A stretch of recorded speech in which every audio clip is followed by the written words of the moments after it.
بخیل چیه؟ میگه هر کسی بخیلی میکنه بر خودش بخیلی میکنه، خودش در زلال میرسه.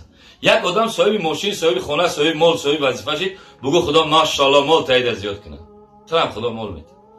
نه که بخیلی کردی که پل ایجا میوه و این چخلی میکنه و این چخلی مو میمریم میکنه نمیم این همین خیلی میکنه. میگه او اگر مرسدس داشته باشه لکسوس میگیره، باید ماشین قیمت میگیره. اگر در شهر خانه داشته باشه میره در سنتر میگیره، در مسکو خانه میگیره، در خوالینگ با چند زمین دیگه همونجا یک ویلای دیگه میکنه. یکی تا همون ادنسکر نیختی هیچ جانبه همونجا میره اول اسید میمونه تو همون والاسفید با در راه سپش میپره همونجا میبری تا والاسفید. اون مرده که خدای تولد این حدیث هیچی نیست، مال او را زیاد میکنه. یک آدم سخنرانی کرد، روسی سخنرانی کرد، گفت هم خیلی آدم‌ها اصلا زوید میکنن، حسد میکنن، بخیل. گفت برای خودتون زندگی کنین، شما آدمی همون مرده جمیده دویده خدا دادش، تام مخی آدمی تام بنده خدای، تام زحمت بکش، تام کار کن، تام پیش خدا بشه زوره که پروردگار چی به او را دادی مرا هم بته میتترم. گفت یک چی گفت آدم؟ گفت عزت و آبروش میبری. بعد گفت هر کسی را بگو که این عرقه به نماز خدا زده، این دیوسا، این فلانه، الله هم قناعت میشه. میگه شاید رو من بخشیده باشم، توی بدبخت فهم باشی. تو چی حق داری یا بنده مرا محاکمه میکنی؟ او مرتدی، او کافره، او فلانیه. امروز گروه های مخالف ایود اومدن ما را مولای درباری میگن و ما را حکومت ما را کافر میگن و فلان شمای خیلی. میگه خداوند هم قناعت میشه، تو چی حق داری یا بنده مرا محاکمه میکنی؟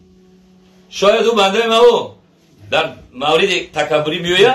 این کبر تکبر انسان که یک کسا تو دل که نماز میخونه باید به نماز میبینه خیلی میگه اکم به نماز بگو قریب نمیه، اکم به نماز پیش بده نشونه، به نماز چی نکن. یکی به نماز یه عملای دوره که تو نداری.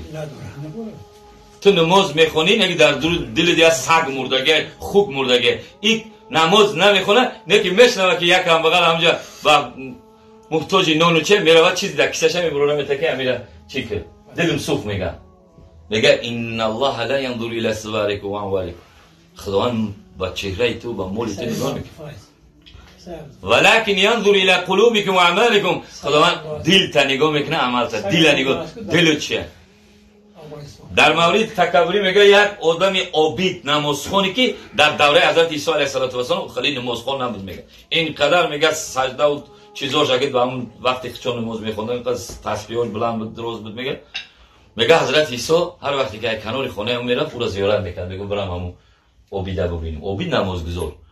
میگه همین خیامت که رو پروش میگه یا عرخری همین الفتی بود. میگه یکی دید حضرت عیسی را شوره گفت ای خدا جان، گفت مرا همین راه بگردان، گفت مرا همین رنگ همون نمازخوان که عیسی خونه من بیا. من حضرت عیسی را گفت همین ای پروردگار تو بزرگی، گفت مرا همین راه گفت دور که گفت ای خدا من فردا میخوام در همین دنیا قطعی حضرت عیسی بشم و آخرت هم در جنت قطعی حضرت عیسی بشم. ای قومی حضرت عیسی بود. میگه همین تا سلام کنی اومد که پیش حضرت عیسی که این نمازخوانم تا نگاه کرد و گفت ای خدا این پیانیسکا را دفع کرد پیش من، این دور بگردون خدا مرا که حشر نکه قطعی روزی قیامت. میگه یومر هر چه سلام کرد حضرت عیسی را دستشم چک کرد دیگه چاپ گرفته بود. حضرت داوود ما هم رنگ همیشه ماشین تمام خونه من بیای گفت فهمیده. میگه وحی اومد پیش حضرت عیسی گفت دعای هر چه قبول کرد. گفت چی؟ گفت این بنده خدایی که همین عرقل بود توبه کرد اومد گفت که مرا قطعی عیسی حشر که روزی قیامت همین قطعی میخیزه. این بنده گفت که مرا قطعی پیانیسکا حشر نکه، ایره دوزخ میبرم و ایره که چی میبرم. تکبر اینقدر. میگه لا يدخل الجنة من كان في قلبی مثقال ذره من الكبر او کما قال، داخل جنت نمیشه کسی که در قلبش اندازه یک مسقال گندم و یک مسقال مای داغوری کبر، ذره کبر داشته باشه. وای بر حال یک آدمی تکبر. پرنده رفتن چرا توی بلند میپری و نمیغلطی؟ گفت آخه ما چند بلند بریم سرمون خمه. گفت الله میگه شما انسان ها گفت سنپولا میبینید نمیخوادی فکوت هم نمیتونی چیخ میره و گفت دیگه گفت نه پیش هم میبینید نه قفوره وقت میبینید که زدیم در روی زمین میرین. گفت سراتو نگفت بلند میگیریم، یعنی سجده نمیکنین، نگاه نمیکنین. گفت رسول اکرم صلی الله علیه و سلم گفت که خداوند همه بنده را میبخشه، یعنی تکبر را نمیبخشه. تکبر بسیار چیزی بزیبای. کبر کنار دور کنی. این تکبر کیه یکم استادش؟ یکم شخصی که در روی زمین تکبری کرد کی کرد؟ شیطان لعین ابلیس کرد که رجیم شد. سه تا لقب گرفت: دیوس، رجیم، ابلیس. لعین لعنت شده، درانده شده، ابلیس دیوس لقب شد. چرا؟ تمام ملائکه را آیت که وقتی که ملائکه را گفت اسجدوا فسجدوا الا ابلیس، سجده کنیم به همین حضرت آدم، فسجدوا الا ابلیس، همه سجده کردن مگر سجده نکرد. چی با سجده نکرد؟ و ابى واستكبر وكان من الكافرين، استکبار ایبا کرد. گفت این کیه ای آتش دیده؟ گفت ای خاک شده من آتش دیدم. خاکی بوگین ما کیه ای من گفت اینا من سجده میکنم. همین کبرش خطی میگه ای رونده شد، کبر کرد، ایبا کرد. ایبا یعنی خچه بلند گرفت. بعضی ها میگن که مرا خطی اون نشنون. رسول اکرم صلی الله علیه و سلم پرسیدن که جنتی ها کیان؟ و اکثر جنتی ها که سوداله آدمایی که